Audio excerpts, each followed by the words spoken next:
Hello everyone, it's Brad. So I'm actually just having a leisurely day to where I go to the bank and I'll get a box.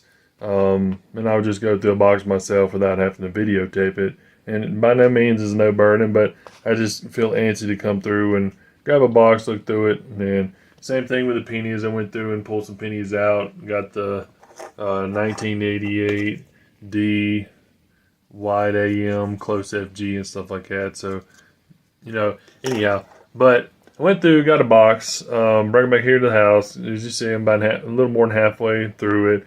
As always, I put my varieties here on the side from 1971D to 1977D, and I'll look at them later with the scope for any doubling, stuff like that on there. But what I actually bring you in for is this right here. Now, these two, let me flip them back over. These are 1972 Ds, and I was looking through these 1972 Ds to try to find the no FG on there. So what's interesting is the reverses on them. I guess I'll just show you that too, just to let you know. But these right here, the reverses on them, this is a new reverse.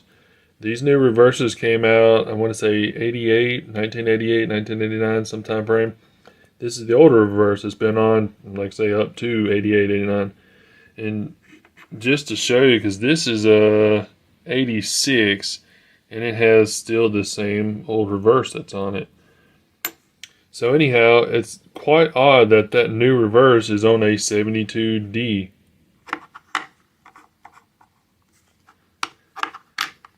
Pretty interesting. So even then, when you go through and look at the book here, just to verify the weight of it, so 11.5 grams is actually for the silver clad. That's the mixture. But if you come down here, it shows copper nickel clad 11.34. So we'll go over here. We'll put the original 72D on there. 11.34. You're only a hair off of there. But come over here and put this coin on. 11.4. So it actually weighs more than originally was proposed to weigh, So this is definitely a fake coin. I've heard of them going through and welding the coins together. They'll chop two coins up, they'll go through and weld them. But honestly, I mean, they do a really good job if they were to go through and weld this thing together. Pretty amazing to see what this coin looks like compared to the other original 72, but kind of wild. And another thing too, you can tell the difference between 72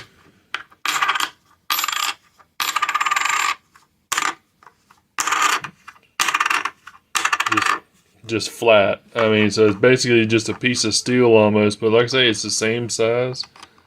It came in the a nice roll. If it wasn't the same size, it wouldn't have went to the machine.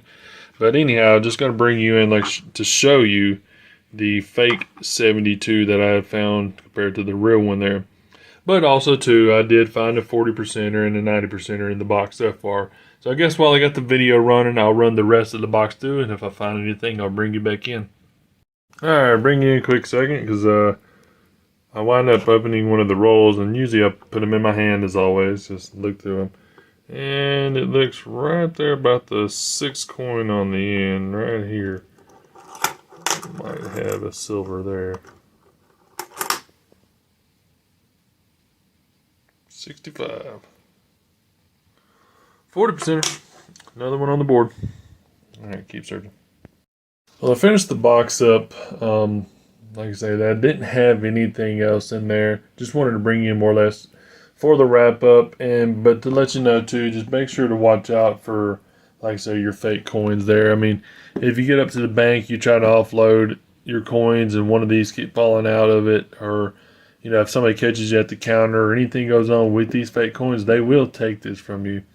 I've actually had a $100 bill that was fake, and by no means that I know, but I went up to the counter and wound up trying to use it, and they marked it. It came out fake. They took that $100 bill, and I didn't get that back.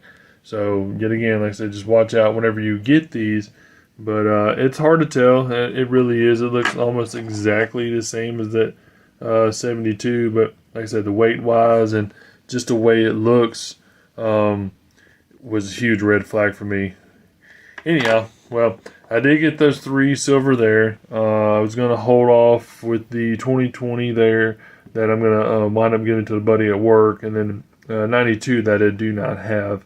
So, well, I think it's an upgrade actually for the one I do have, but it's probably pretty damaged, the one I do have. But just to let you know, I was able to get 4 Canadian coins out of the $15 in pennies I picked up yesterday. I also got one of the 88D YAMs. And like I said, you got to make sure whenever you look at the 1988D on there, let's go ahead and put it up under the scope real quick. It will have, it's as you see, A&M is wide, being that A usually touches the M to be a close AM. But 2, you got to look and make sure the FG could be a little further off to the right if it was going to be the actual wide AM. You got to look for that too. Like I said, the majority of them are going to be closest to the building.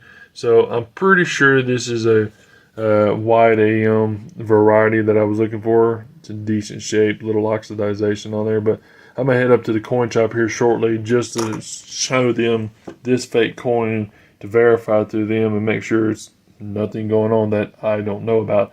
But another thing too, I got another penny with the pennies that I picked up yesterday. What is this one? Oh yeah, this one was just a toner. It's got some purpling on there, which is pretty cool.